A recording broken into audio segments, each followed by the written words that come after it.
नमस्कार, मयुरीज किचनमध्ये आपलं स्वागत आहे। बघू शकता नरम, लुसलुशीत आणि जाळीदार आपला ढोकळा तयार झालेला आहे। त्यासाठी आपण योग्य प्रमाण घेणार आहोत।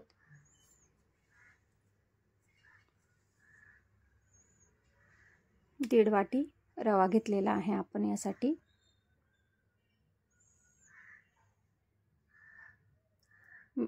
मध्यम रवा आहे, जास्त बारीकही नाही आणि जाड पण नाही।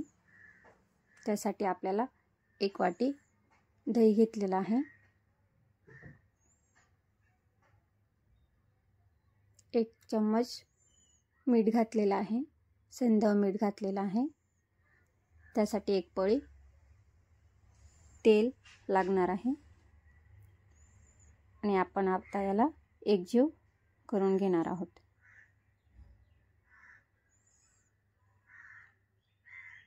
अजून रवा कोरडा आहे, त्यासाठी आपल्याला थोडं थोडं करून पाणी लागणार आहे। थोडं थोडं पाणी घालून आपण त्याला स्मूथ बॅटर तयार करून घेणार आहोत।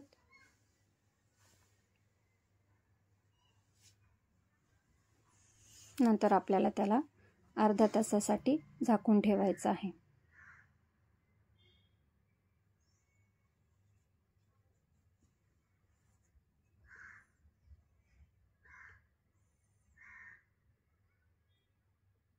आता आपण त्याला अर्ध्या तासानंतर 2 चम्मच साखर, 1 इंच आल्याचा तुकडा आणि 2-3 हिरव्या मिरच्या कुटून घेतलेल्या आहेत,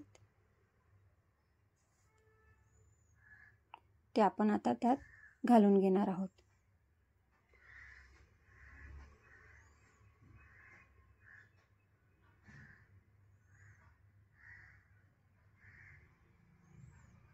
आणि एकजीव करून घ्यायचा आहे।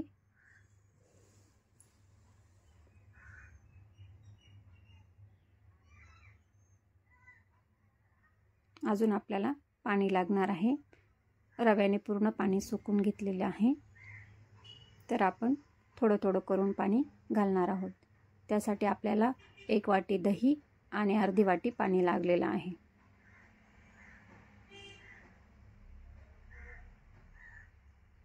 जास्त पातळही नाही आणि जास्त घट्टही नाही, असं स्मूथ बॅटर तयार झालेलं आहे। बघू शकता घट्ट असं आहे थोडंसं।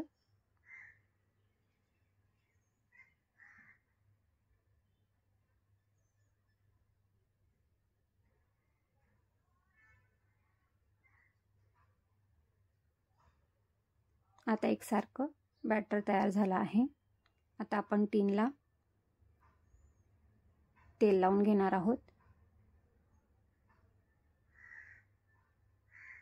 आणि 1 इनोची पॅकेट टाकणार आहोत। प्लेन इनो घेतलेला आहे, सोड्याऐवजी इनो वापरणार आहोत।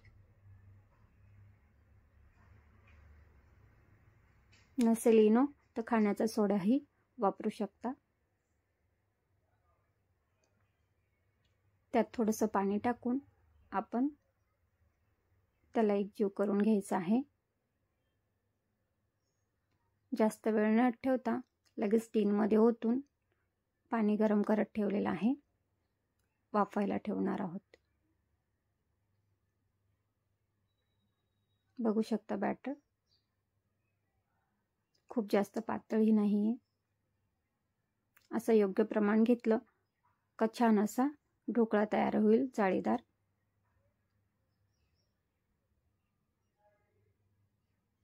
पूर्ण बॅटर व्यवस्थित ओतून घेतलेलं आहे। आता आपण त्याला थोडंसं टॅप करून वाफायला ठेवणार आहोत।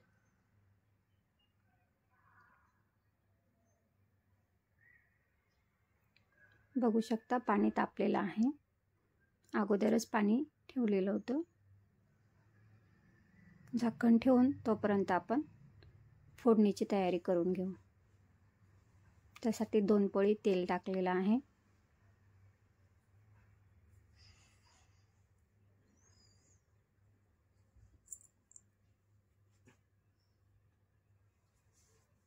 तेल तापलेलं आहे, 1 चम्मच मोहरी मोठा चमचा घेतलेला आहे, त्याच्याने मोहरी 1 चम्मच घेतलेला आहे.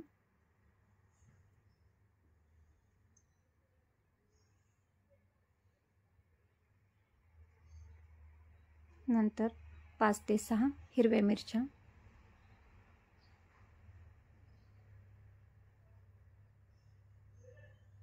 कढीपत्ता टाकून घेतलेला आहे आणि 1 मोठा चमचा तीळ घातलेली आहे.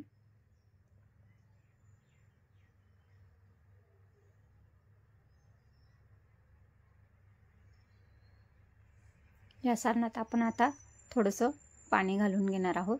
थोडंसं गार होऊ द्यायचं आहे, मग पाणी घालायचं आहे, नाहीतर गरम तेलात तेल उडू शकतं.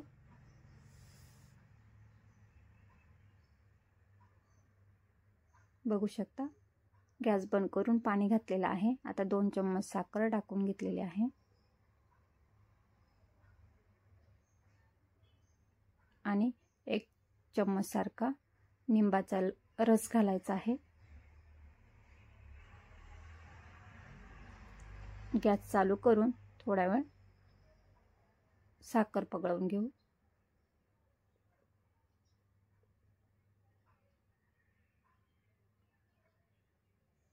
आता आपल्या ढोकळ्याचा सारण तयार झालेला आहे.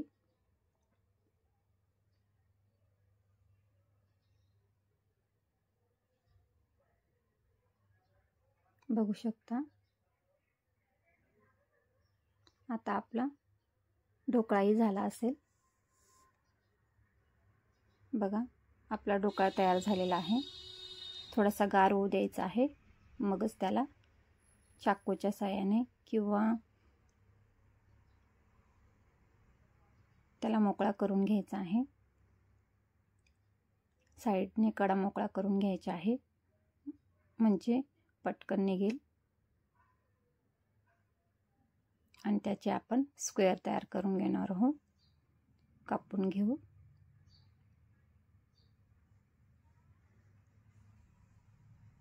बघू शकता, जाळीदार ढोकळा तयार झाला आहे.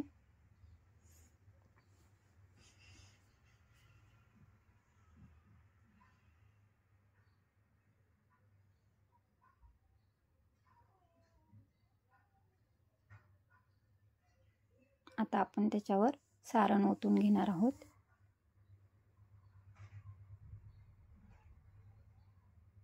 म्हणजे पूर्ण सारण त्यात एकजीव होईल. नंतर आपण त्याला कोथिंबीर टाकून सर्व करणार आहोत. बघू शकता, जाळीदार ढोकळा तयार झाला आहे. धन्यवाद.